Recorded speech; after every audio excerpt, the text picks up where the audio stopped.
Hello, everyone, and welcome to another episode of Triangle of Ends. I'm Monish. As always, I'm joined by Nishant. And it has finally happened. The James Harden trade has finally happened. We've been talking about it all preseason long, Yep. the start of the season, the first 3 weeks of the season, and it's finally happened. It was inevitable, wasn't it? After the press conference yesterday, it looked like everyone knew what was going to happen. I think he And knew too, right? You've got to assume yeah, he knew. Yeah. it was inevitable that it was going to Yeah. happen, and it happened. It happened probably faster than we expected it to happen because Right. when I woke up in the morning today, I was seeing a bunch of rumors that Philadelphia were interested in him, Brooklyn were interested in him, or Denver could make a run for him. And then before we knew it, bam, 4 teams are involved, and James Harden is going east to Brooklyn, and he'll be playing alongside Kevin Durant and hopefully Kyrie Irving. We don't know Yeah, about that. that's what I want to. I want to like just flip the script and put a question to you, right? We can talk about the four teams in the Yep, trade, of course. like why the hell did Cleveland do what they did and what they'll do with all these players now? It's just a hodgepodge of mismatches. But speaking of hodgepodge of mismatches, um, Brooklyn Nets, and here's my surface level take on this. Kevin Durant 2 years ago was in a world class franchise that was winning chips for fun, going to the finals for fun, Mm-hmm. dominating a loaded West for fun. Kevin Durant, Yep. barring injury, could have three-peated all three times as Finals MVP. That's Shaq level, and he leaves that for. It's too early to judge, but what seems really like a hodgepodge khichdi of nutcases, I know. and that's harsh. But what is your take on year one, like right off the bat? Mm-hmm. What should Brooklyn's minimum expectation be, and is this now a chip winner uh, guaranteed? Yes, not guaranteed, but their expectation should be to win the Eastern Conference minimum, right? I mean, I think Lakers are still Sure. the strongest, but I think the minimum expectation now that you have three superstars, this is like a Golden State Warriors Yeah. from the 2016 kind of team because you have three big superstars. If those three are on the court and doing what they do best, it's an unbeatable team. I don't see how you can beat them. They might probably not be the best team on defense, but they can score 150 points anytime you want. James Harden, Kyrie Irving, Kevin Durant, you can trust any of them to go out there and get 50 points on their day, right? So Yeah. the minimum expectation now is to win the Eastern Conference at least. I don't see them doing anything less than that. That doesn't mean that they will become the toppers in the Eastern Conference. That is unlikely given that Kyrie Irving is not going to be available for a few games. James Harden will inevitably miss a few games. Kevin Durant might rest. This was his first back-to-back today, by the way. So he might inevitably rest. I don't see them topping the Eastern Conference, but I Right. think once the playoffs come, once these guys get their A-level game there, I think they're going to be a nightmare to beat. Right. The problem, though, is who are the other two guys on the court? You have DeAndre Jordan and oh, I don't even know who would play. Landry Shamet would play. I guess So so. it's going to be a nightmare to fill in the other two spots. Yeah. They've given away their entire depth. They've given away their entire future Future. Yeah. in Yeah. in hopes that these three would remain there for that future. This is pretty much what Houston did for the Westbrook deal, right? You gave away entire future, and then you saw how that ended up. Right. You never know. Next year, Kyrie Irving would say that I'm quitting basketball. Or I want to go to New York. Or I want to go to Milwaukee. Who knows? Yeah. Or James Harden could say that no, I want to go to Portland. There are more strip clubs there. So Yeah. I don't know if Brooklyn have risked too much, but now that they have, given what we have in place, I think winning the Eastern Conference is a must for them. Yeah, they've done this before, by the way. Brooklyn, Mm-hmm. when they were a very young franchise, they just moved to Brooklyn from New Jersey, and new front office, blah blah blah. Yep. They traded just about everything to get Kevin Garnett and Paul Mm-hmm. Pierce together, and that Mm-hmm. it had all the makings of a bad move because these guys are at that point they were old as Yep. you know what I mean, and they gave up so Yep. much to get those, and it didn't work out. They had Mm-hmm. flashes, but largely I'd say it was a disaster from the lens that you put that team together to win a chip, and they didn't get anywhere close.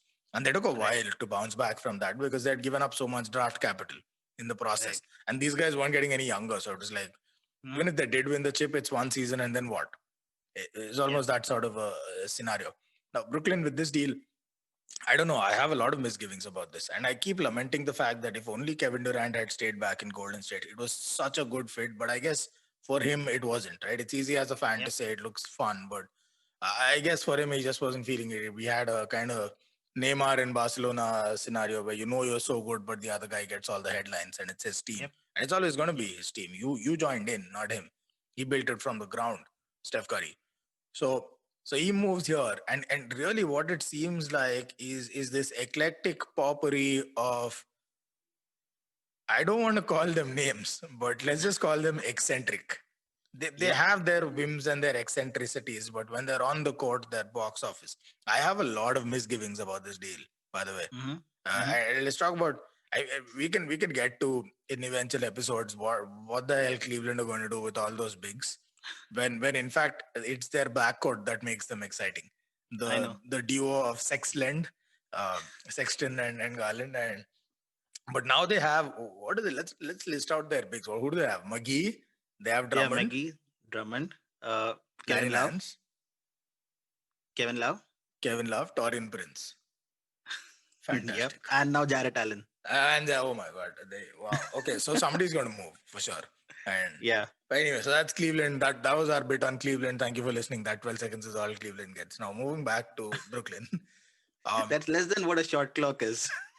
yeah, I mean it's probably not even enough time for Harden to get a shot off, is it now? The my problem, I have a bunch of misgivings about Brooklyn and their chances. Mm-hmm. It's very Mm-hmm. easy to say this team's going to go win it all. I don't think they are, or maybe they can, but they need the following to be resolved, or to fall into Mm-hmm. place. First, Mm-hmm. who the hell on that team is going to play defense? Right. Who? Like, let's assume all of the issues are put aside and Steve Nash is able to get all these egos to the floor. Who Mm-hmm. plays defense? Durant, I don't think he's that guy anymore. He was never an elite defender, but he played great defense in his later years in Golden State. A lot of Right. that was team defense. A lot of that had Draymond and Clay, who are both excellent defenders. Mm-hmm. There's no excellent defender here. They gave away the one rim protector that they had in Jarrett Allen. Yep. Yep. Torian Prince is a loss of size. Yep. So who exactly, like their starting five, who in the world defends on that team? Even with Dinwiddie back, who defends in that team? And they, like, it's easy to say they'll drop 150 in the regular season for sure. They'll probably drop 160, 170 in a game, Mm-hmm. for all we know. But in the playoffs, James Harden has gone cold from time to time.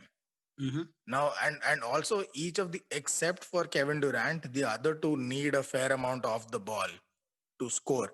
What worked in Golden State so well was they had 3, 4, 5 guys that did one thing better than anyone else in the world, and they did it relentlessly, which was fluid ball movement leading to a three shot. That's it. That was literally their Mm-hmm. entire offense.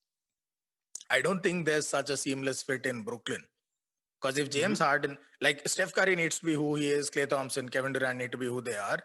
They all fit into any kind of fluid offense. They all move well without the ball, and the second they get it, it's box office. Brooklyn, for James Harden to be who he is, he Mm-hmm. needs about 15 seconds of the shot clock and nobody else around him. He's got the ball, which is great. But are you going to live and die by James Harden's shooting? Houston have tried it for 8 years. It didn't quite work. So you want Kevin Durant, you want Kyrie to come in. But Kevin Durant needs a certain kind of offense, which I don't know if James Harden can give him. And if he does give that to him, is James Harden James Harden? Because then he becomes a passing point guard, more like a Mm-hmm. Chris Paul. But then is he, would you still say they're as good then if he's not dropping 35 games? So there's a lot of things to piece together. I still think they can do that because they have some outstanding offensive minds on that coaching staff. Steve Nash, Yep. D'Antoni. I still think they can figure out the offense. It's the defense that worries me. And then we come to temperament. Mm-hmm. Like with Yes. these guys, I mean, Kyrie Irving, who the hell knows where he is?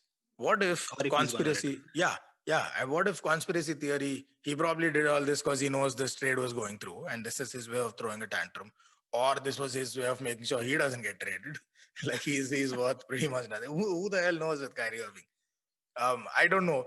Teams like these, a lot of times that look great on paper fall flat because Mm-hmm. of personnel issues, because of locker room issues. And we've seen way too many of these examples for it not to be true. We've seen it with the Clippers last season, though they weren't stacked like these guys are stacked. Mm-hmm. These guys are very superstar heavy. But we saw it with the Clippers, how locker room issues can tear a team apart, how lack of leadership can tear a team apart. This again, it's Kevin Durant's team. He was the one that made them bring in Kyrie. I'm sure he was the one that approved the Harden trade and whatever pieces they Mm-hmm. would lose in the process. Mm-hmm. or at least the one who said get him at any cost. It's his team. So now it's Yep. squarely on his shoulders and his leadership as to how he can pull this together. My problem with Kevin Durant as the leader is he's a bit like Kawhi. He's not that vocal, assertive Mm-hmm. leadership type. Like he's the consummate professional. But can he get that from his entire squad, a lot of whom have had transgressions and issues in the past? That's their biggest challenge. And for that reason, I'm not entirely convinced. Right now, a well coached, fully fit Philadelphia is for me a better pick than this Brooklyn Nets team, just because of all of the unknowns at this point, right now. Okay, fair enough. My argument to that is that James Harden has played with MVPs in the past. He's played with Russell Westbrook in the past. He's played Mm-hmm. with an all-star like Chris Paul in the past. Sure. Now he has two of them, right? You have Kevin Durant and Kyrie Irving. He's never had this luxury forever. I mean, he's always been the guy in Houston despite all of these Right. additional stars coming in. So now he's one amongst them. We'll see if his game changes. We'll see if he'll become a little more selfless. And I really think it'll work out for them if they get it going. But it's all it all depends on if their availability, their injuries. Kyrie Irving is a big part of the whole thing, so that's an unpredictable factor always. Here's a revolutionary thought. What if they just try trade Kyrie? Oh my They god. can still get any value for him. Because think about it. If Mm-hmm. assume Kyrie misses like 20 games from suspension and whatever antics Mm-hmm. he's up to, Mm-hmm. this is still a frightening good team on offense. Just James Harden and Kevin Durant alone, that's Mm-hmm. ridiculous. Yep. That's a bit like AD and LeBron on offense. Mm-hmm. Um, what if they trade Kyrie, assuming they get any kind of value in return? This is just a wild fantasy thought, right? But what if they can put together an actual team, pick up maybe a couple of 3 and D guys, space the floor, Mm-hmm. couple of size, maybe pick up a bit of size in the market, and give themselves a more rounded team, minus all of the locker room issues that Kyrie Irving bring. I mean, he seems like a nice guy, but he's not really the greatest player to have in the locker room. What's your That'll take on like a wild Kyrie Irving that'll trade be very prospect? that'll be very scary because I was thinking if they didn't let go of Jarrett Allen, it's still a crazy team, right? You know Yeah. where they should get the big guy from? From Cleveland. You Just get Mikey out of Cleveland. yeah, you get a big guy from Cleveland. Yeah. They have a luxury of big guys over there. I think this team is pretty well set then. And then Yeah. I really think they have. I mean, you put together such a blockbuster deal. You put together three superstars of this caliber. Right. You can't aim for anything less. Yeah, it's That's the pretty chip or much it. bust. Yeah, I agree. I agree. A lot of people are saying, NBA finals are bust. I'm like, man, are you serious? You put a squad like this together, and somewhere in LA, LeBron James is sitting at home, maybe not too perturbed by all this, or maybe Mm-hmm. he is. Who knows? Mm-hmm. Thinking, why always me? It's like Balotelli all over again. Like, why always me? Because he's probably at this point thinking, if this was LeBron James instead of Kevin Durant landing Absolutely. Kyrie and Harden, first of all, the world would go nuts.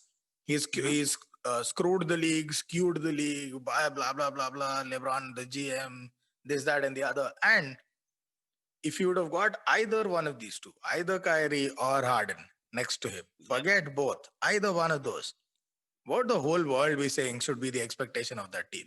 It's championship or disaster. Like not even bust. Like Absolutely. this is a total failure of historical proportions. What are we saying Absolutely. about the Nets? They're favorites to make the final. Are you kidding me? Like this is chip or bust. The kind of talent that they have, it's chip or bust. Listen, Wasn't that they one made of it the the greatest criticisms of reality show Kevin in the Durant? NBA right now. Sorry.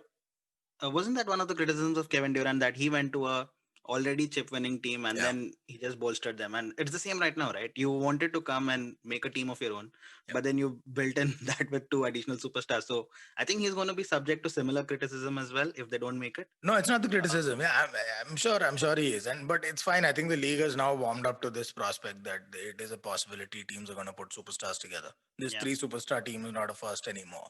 Right. LeBron made sure of that in Miami when they put that together, and then Golden State did it, and then blah blah blah. Lakers tried to do it last season, didn't quite get it. I'm not talking about the criticism. I'm okay with that. I'm talking about the expectations that are set. Mhm. Like LeBron James moves to a team with four scrubs. It's like if they don't get to the finals, it's a disaster. It's LeBron James, blah blah. One more superstar, it's championship or bust. True. So I'm talking about maybe it does speak to the level of faith that people have in Kevin Durant's leadership, which is maybe Hmm. not all that high as compared to a LeBron James, or Hmm. even as compared to say a Steph Curry. Like if you give Steph Curry two players like this, are you looking at anything less than a championship, right? So Of course not. Yeah. it'll be interesting, but yeah, I think it's a reality show on wheels. It could be the greatest thing we've ever seen, or it could be just an all world disaster. But either way, it's going to be entertaining in Brooklyn.